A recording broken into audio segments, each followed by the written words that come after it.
मराठवाड्यामधल्या अनेक ठिकाणी भूकंपाचे तीव्र धक्के जाणवले। नांदेड, परभणी, हिंगोलीमध्ये सकाळी 6:09 हे भूकंपाचे धक्के जाणवले। भूकंपाची तीव्रता रिश्टर स्केलवरती 4.2 एवढी असल्याची माहिती आहे। त्यामुळे इथल्या नागरिकांमध्ये सध्या भीतीचं वातावरण आहे। अनेकांनी घरातून रस्त्याकडे धाव घेतलेली आहे।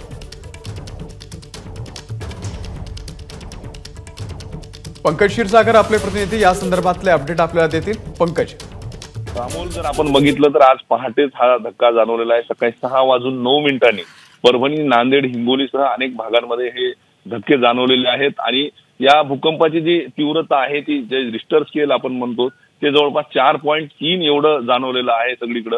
आणि महत्वाचं म्हणजे ग्रामीण भागामध्ये वेगवेगळ्या ठिकाणी पत्र कुठे हादरलेत, कुठे फॅन हलताना दिसत आहेत। नागरिक या सर्व प्रकारामुळे घाबरून गेलेले आहेत आणि महत्वाचं म्हणजे काही ठिकाणी आवाज सुद्धा, भूगर्भातून जोरदार आवाज सुद्धा आल्याचं पाहायला मिळालेलं आहे आणि यामुळेच नागरिकांमध्ये भीतीचं वातावरण पसरलेलं होतं।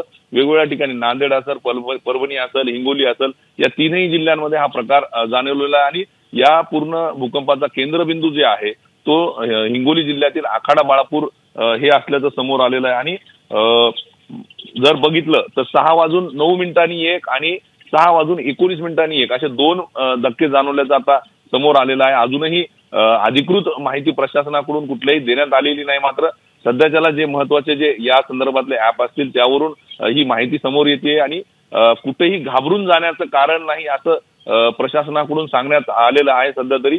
मात्र सकाळपासूनच हे धक्के जे आहेत ते जाणवलेले आहेत सर्वत्र। अमोल, भूकंपाचे धन्यवाद पंकज दिलेल्या या संपूर्ण माहितीबद्दल।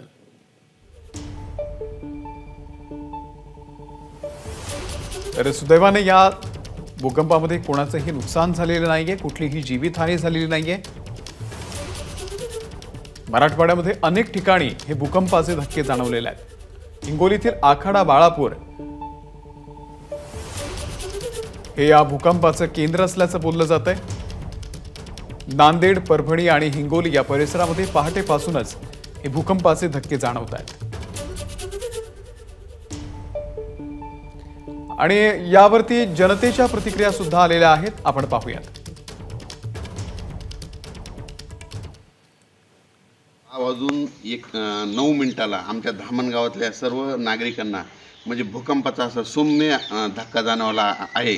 आपण विचारून घेऊ का कसा जाणवला धक्का जाणवला? तुमचं पत्र आले, क्वाट हल्ला, ट्यूबलाईट हल्ला, ट्यूबलाईट म्हणजे 6:09 म्हणजे मी काय केलं, हादरा बसल्याच्या नंतर लगेच मी फोन लावले शेलू तालुका, पाथरी तालुका, तसेच माझे जितके मित्र आहेत म्हणजे मी खिल्लारीच्या शेतकऱ्याला लगेच फोन लावला। ते म्हणले आम्हाला थोडं जाणवल्यासारखं झालं।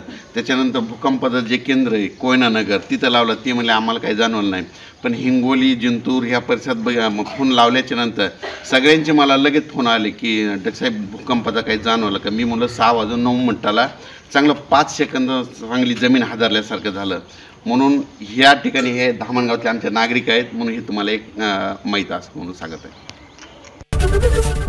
एबीपी माझा, उघडा डोळे बघा नीट।